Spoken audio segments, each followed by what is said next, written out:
Hello hi అండి. మనము ఈరోజు పొంగల్ చేసుకుందామండి.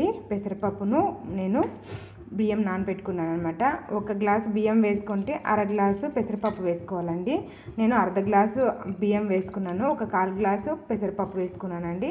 ఇలా ఒక 2 అవర్స్ ముందు నానబెట్టుకోవాలి. మీకు ఎంత వీలైతే అంత త్వరగా నానబెట్టుకుంటే బియ్యం బాగా నానుతాయి కదా, అప్పుడు సాఫ్ట్గా వస్తుంది అనమాట పొంగల్ అనేది.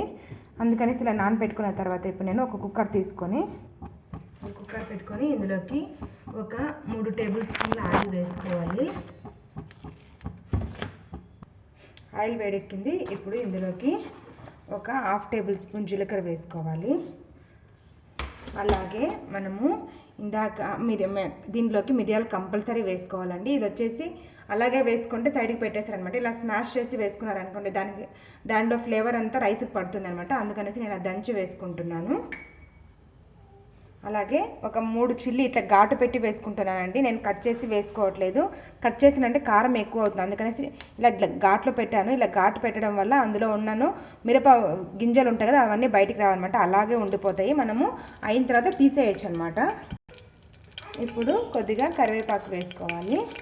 ఇవన్నీ కొద్దిగా వేయించుకోవాలి. ఇలా వేసుకోవాలి.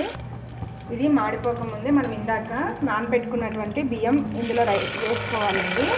ఇలా వేసుకోవడం వల్ల ఆయిల్లో ఇవన్నీ ఫ్లేవర్స్ అన్నీ తట్టి మంచి స్మెల్ వస్తుంది అనమాట. రైస్ కూడా చాలా సాఫ్ట్గా అవుతుంది. పొంగల్ అనేది బాగా సాఫ్ట్గా ఉంటుంది, తినడానికి ఇష్టంగా ఉంటుంది. వేడిగా తినొచ్చు పొంగల్ అనేది.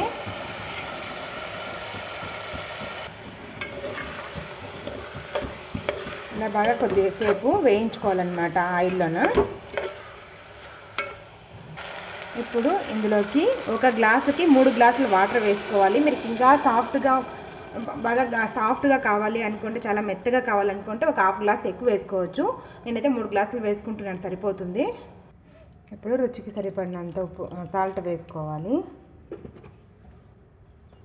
అలాగే ఒక చిటికెడు పసుపు వేసుకోవాలి. మనము ఇందాక అవన్నీ మసాలా వేసాం కదా, మిరియాలు అప్పుడు కూడా వేసుకోవచ్చు, కానీ నేను ఇప్పుడు వేస్తున్నాను, అప్పుడు మర్చిపోయాను అనేసి.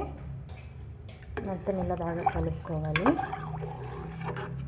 ఇలా కలుపుకొనేసి మీరు ఇలాగే అయినా ఉడికించుకోవచ్చు, లేదంటే కుక్కర్ మూత పెట్టుకొనేసి ఒక 4 విజిల్ వచ్చేంత వరకు ఉడికించుకోవాలండి.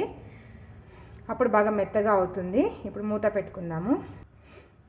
చూడండి, పొంగల్ రెడీ అయిపోయింది. మనము ఇప్పుడు ఈ చిల్లీ ఉన్నాయి కదా, మనకి కావాలంటే అలానే పెట్టుకోవచ్చు, లేదు ఎక్కువ కారం అనిపిస్తుంది అనుకుంటే సైడ్కి తీసేయచ్చు అనమాట. ఇందులో ఉన్న గింజలు కూడా మనము బయటికి వెళ్ళచ్చు. చూడండి, అలాగే ఉండిపోయినాయి అనమాట. అందుకనేసి అలా స్లైసెస్ లాగా కట్ చేశాను. చూడండి, సాఫ్ట్గా ఉడికిపోయింది.